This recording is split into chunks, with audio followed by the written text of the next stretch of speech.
warahmatullahi wabarakatuh. Waalaikumsalam warahmatullahi wabarakatuh.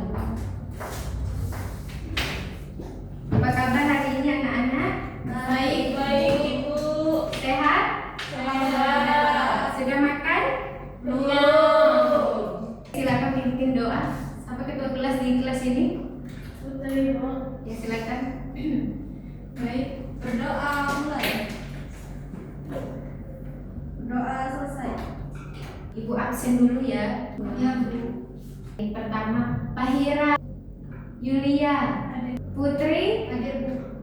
Aulia, Hadir Bu. Nadir, Hadir. Rika Krisdayanti, Hadir Bu. Tulis. Hadir. Selanjutnya Yela. Hadir Bu. Baik, hari ini hadir semuanya ya.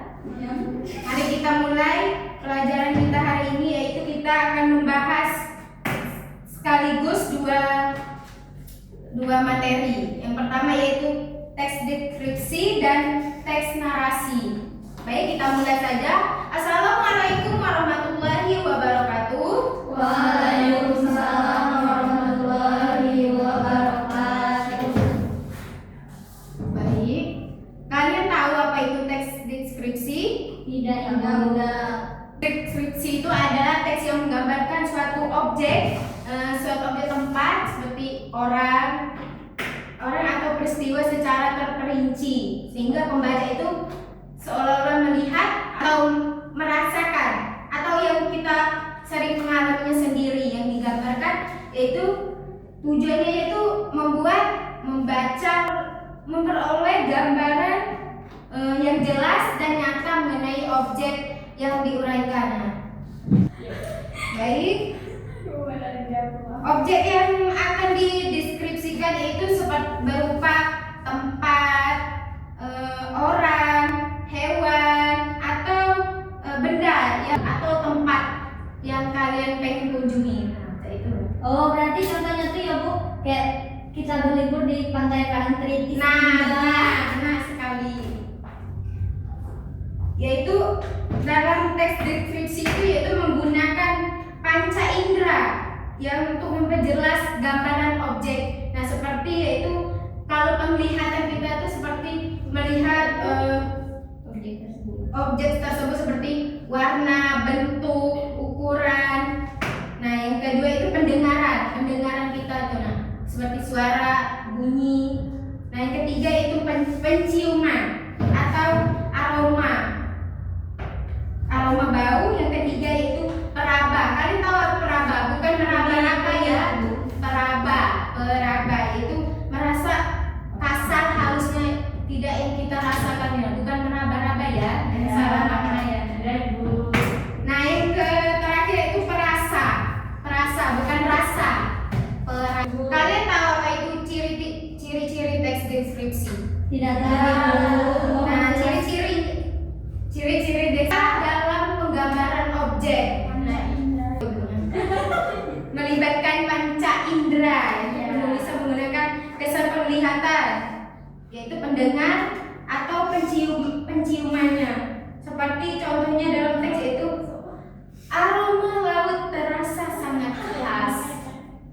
Itu kan ada aroma, ada apa? Panca indera kita.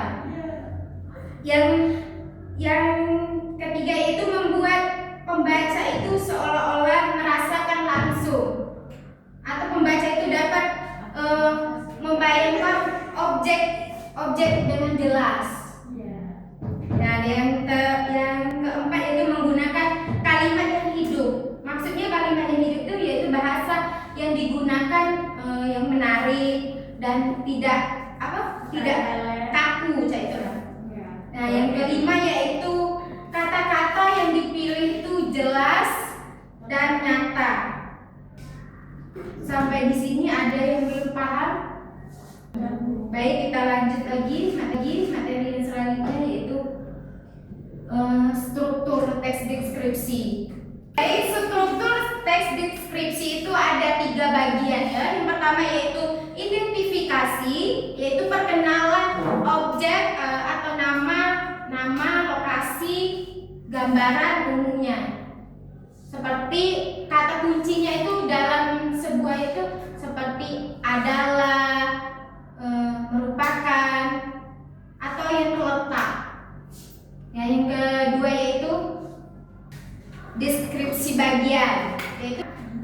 penggambaran rincian bagian objek yang menggunakan panca indera yang di apa yaitu dalam kata yaitu kata kuncinya berwarna, berbau, terasa, berdiri. Nah, yang ketiga yaitu simpulan atau kesan dalam sebuah teks deskripsi, yaitu penulisannya terhadap objek yang digambarkan. Opsional, yaitu kata kuncinya yang sering digunakan yaitu sungguh, benar-benar, tak terlupakan. Unsur kebahasaan teks deskripsi itu ada 5, yaitu yang pertama kalimat perincian, yaitu kalimat menjelaskan objek secara detail, yaitu seperti contohnya yaitu rumah itu memiliki 3 jendela yang besar. Yang kedua yaitu kata sifat atau adjektiva yang digunakan untuk memperjelas keadaan objeknya. Contohnya seperti kata indah, luas, harum, tenang.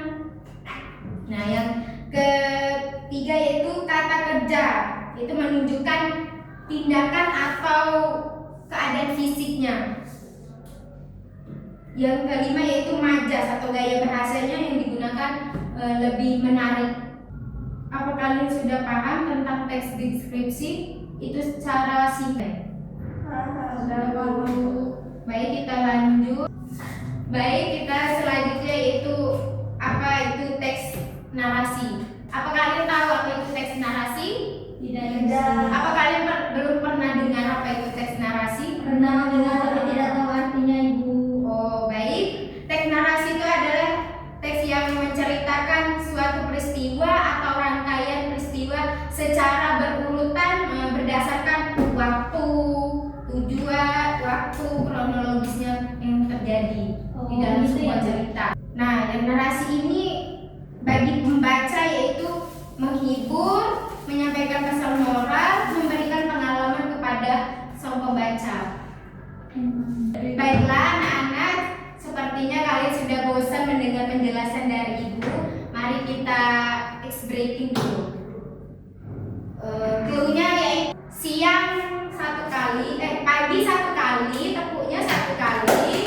Kalau Ibu bilang siang, tepuknya 2 kali. Malam, kalau Ibu bilang malam, tidak usah ditepuk. Oke. Baik, kita mulai ya ice breakingnya. Biar kalian tidak mengantuk, berdiri.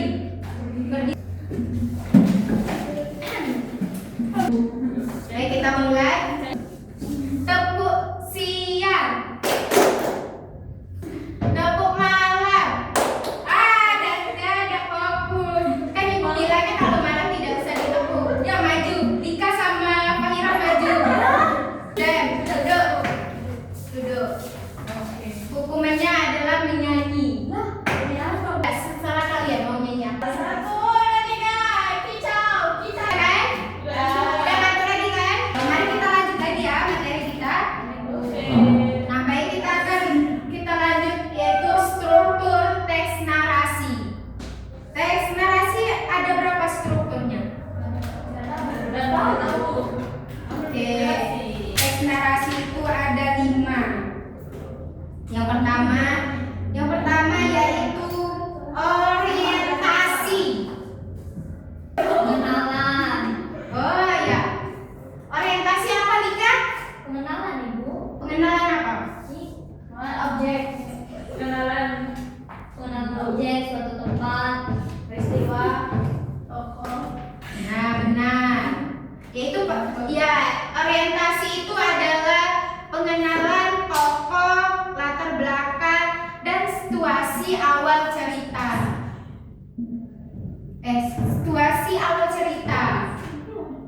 Nah, yang kedua komplikasi. Apa itu komplikasi? Permasalahan. Nah, benar sekali.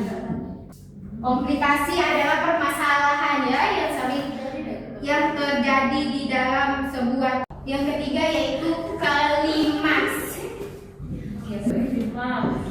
Nah, ada yang tahu di sini apa itu klimaks?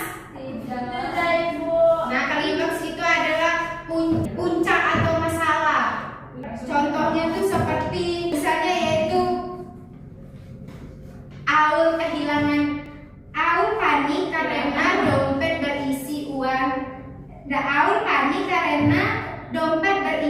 uangnya uang sekolah.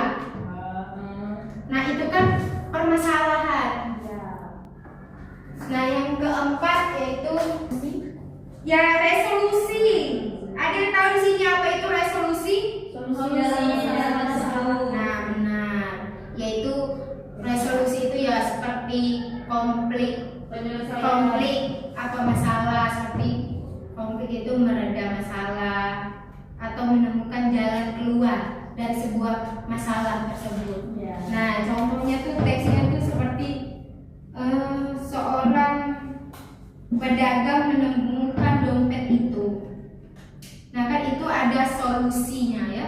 Dompet awal yang hilang tadi. Iya, dompet awalnya hilang tadi. Nah yang terakhir yaitu koda. Siapa yang tahu di sini apa itu koda? Ya penutup. Ya benar.